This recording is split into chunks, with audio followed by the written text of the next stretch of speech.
à la frontière de la vie. Il est arrivé au terme d'une longue vie, comblé d'honneur et embarrassé d'une immense fortune. C'était tout ce qu'il avait lorsqu'il s'est présenté à la frontière du pays. Rien d'autre à déclarer?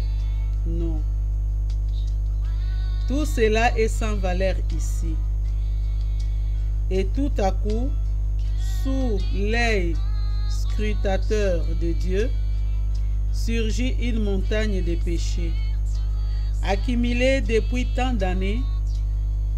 Et tous ces péchés, pourquoi les avoir gardés sur vous quand il s'agissait de venir à la croix de Calvaire et d'accepter Jésus pour votre sauveur? Les projets que cet homme nourrissait encore en plus de 80, à plus de 80 ans, ne témoignait-il pas de sa légèreté? C'était même peut-être une des raisons de son immense popularité.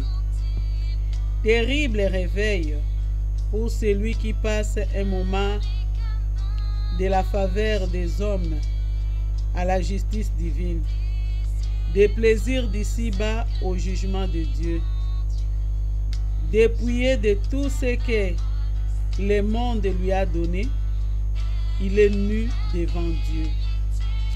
Combien diffère le départ du croyant? Il se présente devant Dieu revêtu de la justice divine de Christ lui-même.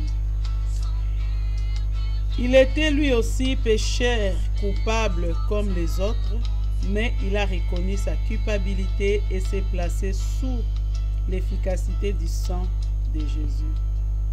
Le sang qui purifie de tout péché, si Dieu lui ait imputé ses fautes, il ne serait pas juste à l'égard de Christ et de son sacrifice. Cela ne peut pas être.